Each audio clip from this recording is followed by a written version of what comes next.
Hi, today I would like to discuss with you 4 different little bitty articles appearing in the Dallas Morning News. And the first one we have is right here, kids.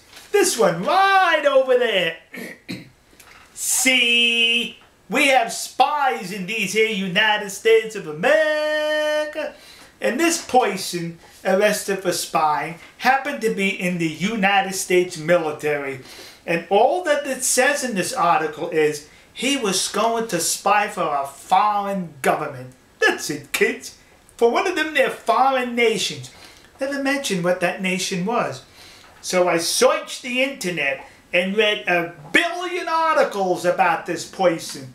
Never once did it mention the country he supposedly was spying for, just saying a foreign nation. Now, is it the news media playing cover for the foreign nation, or is it the government of these here United States of America withholding that information, and the news media isn't even bothered to ask, well, who was he spying for?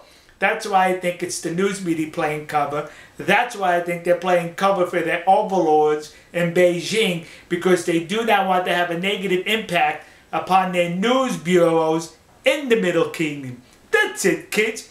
Do you know who he was spying for? If so, please put it in the comments. I could be wrong, you know. And we have this next article here. Rather bizarre. See? This man was apprehended in Russia. In his apartment, he had something like 29 mummified bodies. That's right. He would drag these bodies out of the cemetery into his apartment and dress them up as women after mummifying them. That's what he did. He had mummified corpse in his apartment. I have to question, dragging 29 bodies, nobody saw him in the elevator with these bodies? Now, I understand he might have done it one at a time, so 29 times and nobody saw him. Now, here's how they caught them. This is what's interesting. The police were baffled as to what was going on with these local cemeteries with these bodies disappearing. So they went to his apartment because he's a noted local authority on local cemeteries. He certainly is. He knew where the bodies were. So the police knock on his door, questioning him if he can help them locate the grave robber. And lo and behold, he was the grave robber. Alright, now this next article shows that Al Capone, the American gangster from the 1920s, has resurfaced in the Middle Kingdom, China. Yeah, that's where he is. The gangster's in China. He's from Chicago, he's now in China. See? Well, it's not actually Al Capone. There's a Chinese dissident. A dissident where he wants further rights, human rights, for the citizens of the Middle Kingdom. Well, the government's suppressing him. And they're going after him by saying, why, you owe a couple of $1 million in fines.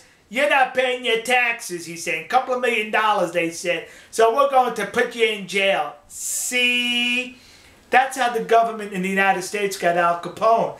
They could not nail upon him any criminal activity, so they got him for tax evasion. And that's what the commies are doing here. They learned from the FBI with Al Capone. They're going after this dissident for tax evasion. But here's the best part, folks. The people in China so far have donated over $800,000 to him. And how they're doing it is they're tying the money around rocks or other objects, throwing it over the fence to his home. And he's been getting it little by little with all these people throwing money his way in addition to bank transfers. That's how he's getting, so far he got $800,000, which is proof there is light at the end of the Commie Tunnel in China for all these people to bravely throw this money over his fence knowing the commies are watching. There's a cauldron fermenting in China, and it's a cauldron of freedom. You commies, your days are numbered. Alright, now here's the one I like the best.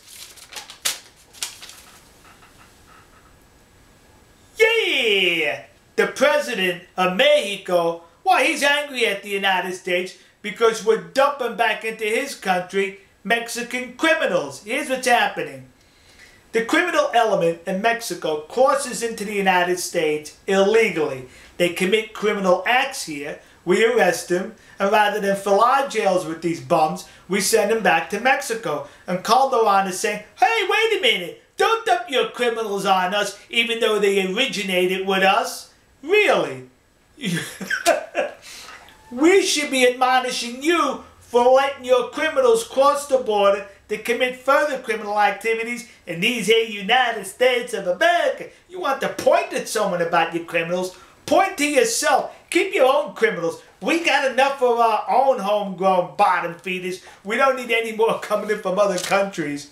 All right, folks. We'll see you. God bless you. God bless America. And God bless the nation you happen to be in. See ya.